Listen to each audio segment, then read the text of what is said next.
अस्सलाम वालेकुम। मौसम है बहुत ही हसीन, बाहर हो रही है बरसात और ऐसे में मियाँ जी की अनएक्सपेक्टेडली फरमाइश आई कि आज क्यों ना डिनर में प्रॉन कढ़ाई हो जाए। तो भाई जितनी मोहब्बत से वो लेकर आए थे उतने ही शौक से हमने बनाई और सर्व की। तो आइए शुरुआत करते हैं और आपको बताते हैं कि ये ढाबा स्टाइल प्रॉन कढ़ाई कैसे बनाई जाएगी।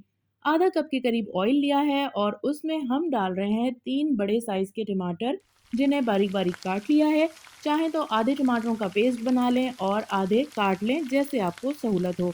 ऑयल में टमाटर पहले इसलिए डाले हैं क्योंकि लहसुन अदरक का पेस्ट बहुत शोर मचाता है। 1 खाने का चम्मच डाल दीजिए और 2 चाय के चम्मच इसमें आप कुटी हुई लाल मिर्च ऐड कीजिए। बहुत ही अच्छा खूबसूरत कलर लाने के लिए 1 टीस्पून हम इसमें पेपरिका पाउडर ऐड कर रहे हैं। इसमें मिर्चें वगैरह नहीं होती, जस्ट कलर होता है।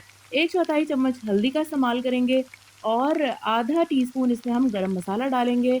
इसके अलावा 2 भर के आपने टीस्पून इसमें ऐड करने हैं भुना हुआ ज़ीरा और धनिया जो कि कूट लिया है और आधा चाय का चम्मच पिसी हुई काली मिर्च। इसके बाद इन तमाम मसालों को आपने खूब अच्छे से भून लेना है। ज़रूरत पड़े तो पानी का छींटा दे दीजिए ताकि मसाले जलने ना शुरू हो जाएँ और धँस ना उठे।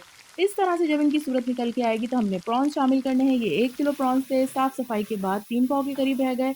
इनमें 2-3 हरी मिर्चें दरमियान से काट के डाल दी हैं। अच्छा, ढाबे में क्या होता है कि स्टार्टिंग में प्रॉन्स डाल देते हैं और एंड तक पकाते ही रहते हैं, वो बहुत ही रबड़ी से हो जाते हैं और मज़ा भी नहीं आता, उनका सारा फ्लेवर भी निकल जाता है।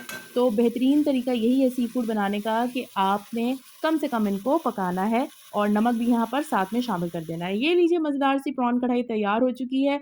बहुत ही सेटल्ड इसके फ्लेवर्स थे और बहुत ज़्यादा तारीफ़ सुनने को मिली। तो फिर ट्राई कीजिएगा और ज़रूर बताइएगा। अपना रखिएगा ख़्याल। अल्लाह हाफ़िज़।